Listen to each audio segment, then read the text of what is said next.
Manx Murders, adapted from his book by Keith Wilkinson. Read by Mark Clift.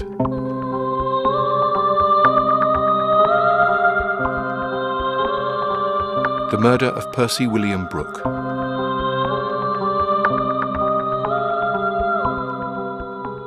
Lurgy Rennie Cottage still stands to this day, although, being invisible from roads which pass nearby, it will not have been seen by many Manx people.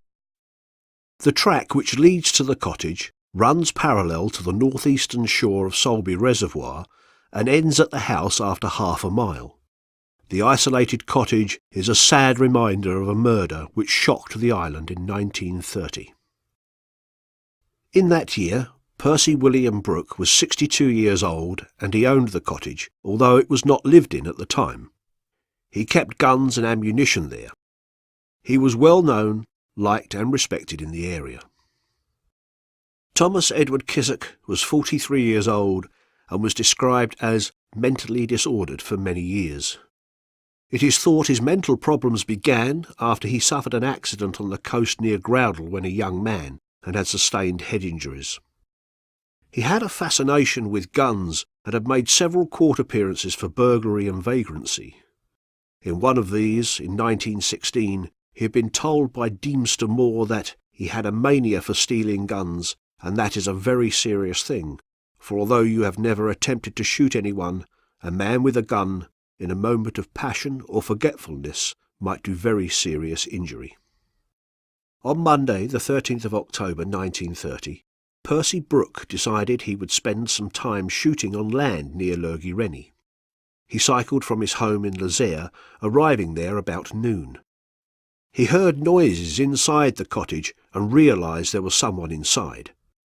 He asked William Kinraid, who was ferreting for rabbits nearby, to accompany him to the cottage. As Kinraid waited outside, Brooke climbed in through a broken window. He saw that the lock had been tampered with and let Kinraid in, telling him, "The house is ransacked." Brooke shouted upstairs, "Who's there?" But there was no response. He started to climb the small flight of stairs when a shot rang out and he fell dead at Kinraid's feet. He had been shot by someone standing on the landing.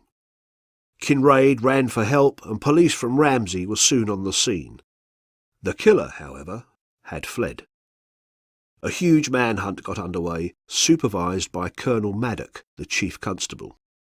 By now, Kissock was the main suspect.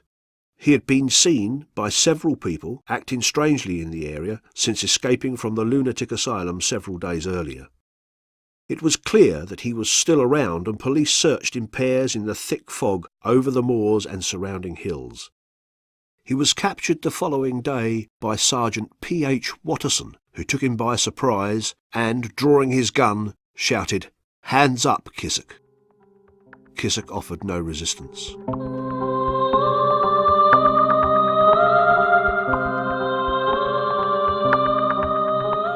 Two days later, Kissock was charged with the murder but denied it, saying, "If I had any intention of killing, I would have killed the two of them."